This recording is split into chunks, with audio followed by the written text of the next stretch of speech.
Voilà, juste après, il était une fois le cinéma togolais. Je rappelle que je suis avec Cephas Sassou et avec Elom Fiadio. Ils sont tous deux acteurs dans 10 International Pictures de Charles Litchi. Et on parle justement d'un film qui s'appelle Dernière Guerre. Mais avant, je ne sais pas, pour les téléspectateurs très fidèles de ciné, à chaque fois que je reçois Charles, vous constatez qu'il a toujours une écharpe autour du cou.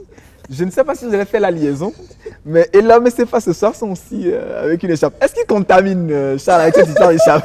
Je vous écoute, les mecs. Bon, c'est évident. Bon, tu sais, comme la maison aussi, c'est pas seulement cinéma, il y a aussi de la mode. Ouais. Et quand nous sommes venus, tu vois chaque temps le boss en écharpe, cache-colle. Bon, on s'est dit, bon, des fois c'est joli à voir. Et c'est joli là, franchement. Ouais, bon, on s'est dit, on va rentrer un peu dans la vision. Ouais. Et des fois on me dit, ben, tu ressembles à Charles. Hein? Oui. Ouais, parce que quand tu ne sais pas faire avec un peu, quand mes cheveux poussaient, et quand je suis de dos, on dit Charles, et je me tourne, non, c'est Cephas.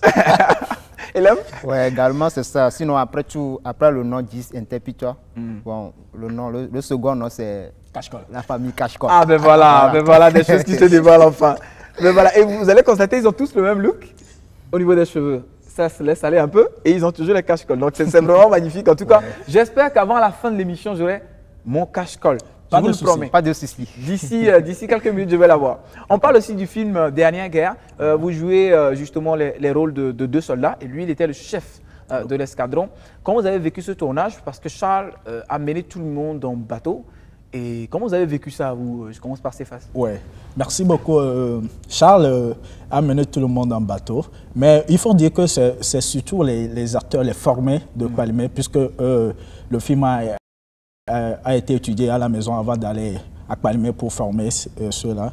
Et quand ils étaient là, je pense que Mireille l'a dit tout à l'heure, elle-même n'était pas trop dans ça. Et finalement, on nous dit, quand on les a dit, ben, prenez des pays, ils disent que c'est quoi ça? Oui, c'est pas possible. On comprenait d'avant. Et ça me plaît beaucoup ce film. Et j'invite beaucoup déjà les spectateurs à regarder ce film avec beaucoup d'attention. Parce que comment le thème a été traité, on parle de l'environnement, mais au début, quand vous regardez le film, c'est carrément une guerre, quoi. Et il y a une partie qui me plaît beaucoup, la partie de la prière, vous allez voir. Et quand l'acteur qui est là-bas, quand il prie, tu te dis, ah, on est mort. C'est clair. C'est clair. C'est qu'il va tout droit à la mort, c'est sûr. Et tout juste après, les soldats passent, ils prennent de quoi. À un moment, c'est soldats d'eau qui s'arrêtent pour ralentir, c'est-à-dire la vitesse du film. Et tu vois un balai, tu te dis, mais c'est quoi ça? Et après, tu vois les gens qui sont pour faire de l'environnement. Et là, je suis sûr que tout le monde va rigoler. Exactement, exactement. Allez-y, c'est ça, les soldats, plus vite que ça. Ne laissez pas une place. Ouvre ça, passe et repasse.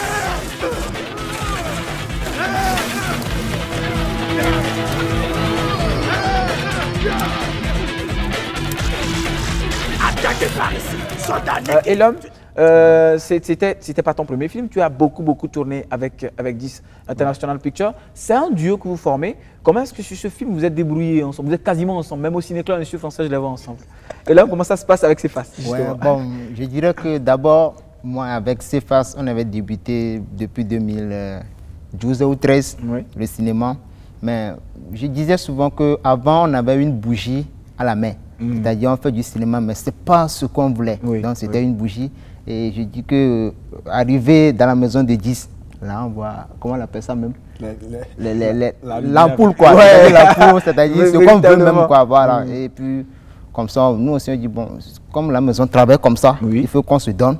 Et d'abord, je dis souvent que, quand moi je dis ça, les autres ne comprennent pas.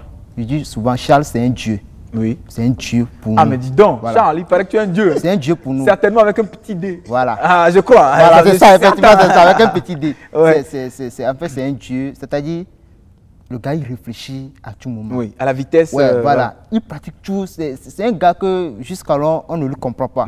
D'abord, le film Dernier Guerre, là, tout franchement, lorsqu'il nous a présenté le film Attaque au Terre, j'ai dit, pourquoi tu ne sais boss? Que c'est pas présentable. Il dit que non, que allons-y. Bon. C'est un boss. Et le boss, on le suit, c'est clair. Mais oui, c'est ça, mais finalement, non quoi. D'accord. C'est pourquoi je prononce le mot Dieu. Oui, d'accord, super. Et le film, bien évidemment, à regarder en ligne, probablement sur togociné.com, parce qu'on veut absolument continuer à dire aux gens qu'il faut protéger l'environnement. Et c'est pour ça que c'est très, très important, très sincèrement, de ne pas jeter les ordures partout. Et ce qui est bien, c'est que ça existe en fait dans le monde professionnel du cinéma, où dans un film, même les acteurs ne savent pas ce qui va se passer dans le film. Et c'est pour ça que c'est génial, parce que les téléspectateurs, en tant que vous, découvrent en même temps ce qui va se passer. C'est ça qui rend les choses vraiment magnifiques. Et on va parler d'une série aussi que vous avez tournée. Un petit mot. Merci. On va juste essayer de fleurer un petit peu cette série. Comment ça s'est passé? Oui, tu sais, quand la maison disque, tu le dis souvent, quand on parle de 10, on dit c'est action, c'est nation. On dit Charles. Un jour, le PDG me dit que quelqu'un m'a dit, est-ce que Charles, tu tournes des films d'amour? Donc, et puis quand on est rentré dans la maison, on préparait un film dans la machine, vous allez voir. Donc tout le monde était dans la peau un peu dure. Et après, quand on était à la formation à Palimé, Charles nous dit, bon, écoutez, on va faire un truc un peu comique. Et lui, il est tellement... Voilà quoi. Et on est sur le tournage de plateau. Et surtout, je lance un coucou à la petite fille qui est de West. Très belle actrice. Très belle actrice. Et ça promet. Et, non, vous avez vu, elle est très à l'aise. Elle nous donne du fil à retordre dans le film. Et voilà quoi. On est dedans. Et l'homme?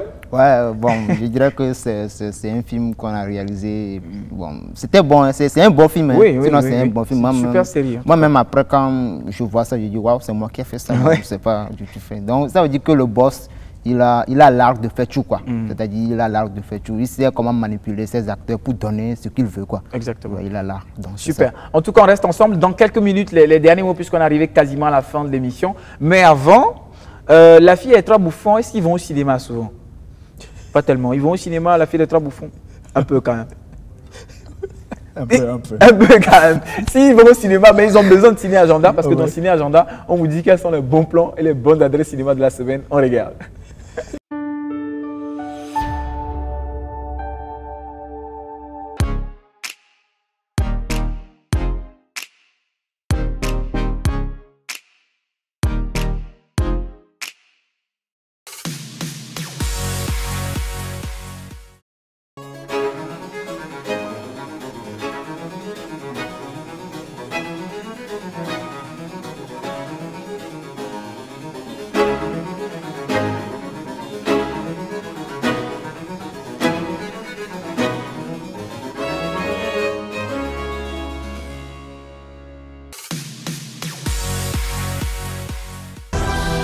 Je ne connais qu'une vérité.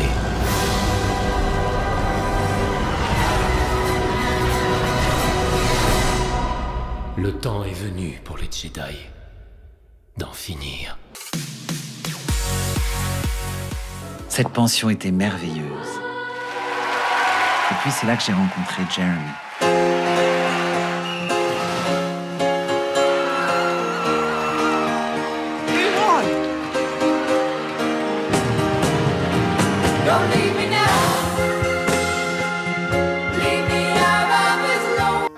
Mais ce qui rend Yup City si intéressant, ce sont leurs histoires de cœur qui font vibrer ce quartier. Les filles de Yup City sont belles. Elles vont nous tuer, mon gars. Eh, ma soeur, t'es belle comme un cacao qui sèche au soleil.